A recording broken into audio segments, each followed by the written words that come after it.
এদিকে প্রথম ধাপের উপজেলা নির্বাচনে ভোট ৮ মে। এরই মধ্যে জমে উঠেছে প্রচারণা। নিজের স্বজনদের বিষয়ে প্রভাব বিস্তারে অভিযোগ উঠেছে কুষ্টিয়া আওয়ামী লীগ সভাপতির বিরুদ্ধে।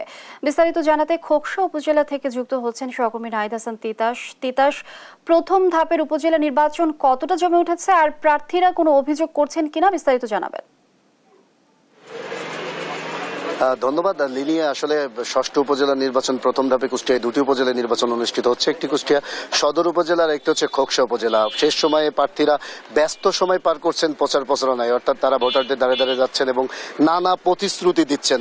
আমি রয়েছি খোকসা উপজেলায়, এখানে মোট 3 জন প্রার্থী প্রতিদ্বন্দ্বিতা করছেন, চেয়ারম্যান প্রার্থী, অর্থাৎ একজন হচ্ছে বর্তমান সভাপতি উপজেলা আওয়ামী লীগের বর্তমান চেয়ারম্যান বাবুল আক্তার, এছাড়া আরেকজন উপজেলা আওয়ামী লীগের যুগ্ম সাধারণ সম্পাদক আল মুর্শেদ শান্ত এবং জেলা আওয়ামী লীগের সভাপতি সদরউদ্দিন খানের ভাই রহিম উদ্দিন খান। অর্থাৎ 3 প্রার্থীর প্রতিদ্বন্দ্বিতায় কিন্তু এখন জমে উঠেছে এই নির্বাচনী এলাকা। অর্থাৎ প্রচারণায় ব্যস্ত সময় পার করছেন প্রার্থীরা। আমার সাথে আল মুর্শেদ শান্ত রয়েছেন, চেয়ারম্যান পদপ্রার্থী। আমি তার সাথে একটু কথা বলতে চাই। আসলে নির্বাচনে যদি জয়লাভ করেন তাহলে কি প্রতিশ্রুতি দিচ্ছেন জনগণকে?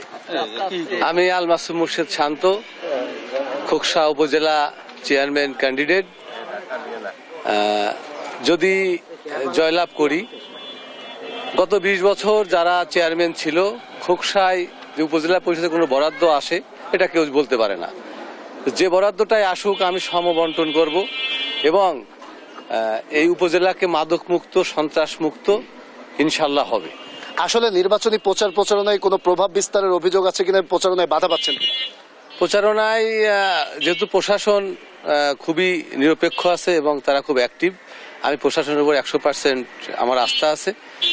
কিছু কিছু জায়গায় সমস্যা হচ্ছে, যেমন কালকে একটা বক্তৃতা ভাইরাল হয়েছে যে যারা তার সাথে বেইমানি করবে, আল্লাহর সঙ্গে বেইমানি করবে, এই যে কিছু ধর্মভিত্তিক এই সমস্যা সৃষ্টি হচ্ছে। তারপরে তার ভাতিজা টাতিজা আছে, তারা কিছু কিছু জায়গায় সমস্যা সৃষ্টি করতেছে। তা প্রশাসন যেভাবে অ্যাক্টিভ, আমি মনে করি যে না, কোনো কিছু বাধা হবে না, ইনশাল্লাহ সবাই ওই দিনে ভোট দিতে পারবে। আর যদি ভোট দিতে চায়, যেতে পারে, তাহলে আমি 101% আমি আশাবাদী। যেহেতু খেটে খাওয়া মানুষের সঙ্গে আমি থাকি, খেটে খাওয়া মানুষ আমার পক্ষে আছে, এই সমাজে খেটে খাওয়া মানুষের সংখ্যায় বেশি, আমি বিজয়ী সুনিশ্চিত। যেমনটি শুনছিলেন, আসলে এই যে খোকসা উপজেলা নির্বাচনে কিন্তু জেলা আওয়ামী লীগের সভাপতি যে সদরউদ্দিন খান রয়েছে, তার বিরুদ্ধে কিন্তু প্রভাব বিস্তারের একটু অভিযোগ করছেন সব প্রার্থীরাই। তো সর্বশেষ আমি এতটুকুই বলতে পারি যে জমে উঠেছে এই যে প্রথম ধাপে যে উপজেলা নির্বাচন কুষ্টিয়ার খোকসা উপজেলায়। এই ছিল আমার কাছে কুষ্টিয়ার উপজেলা নির্বাচন প্রচারণা নিয়ে সর্বশেষ খবর। লিনিয়া।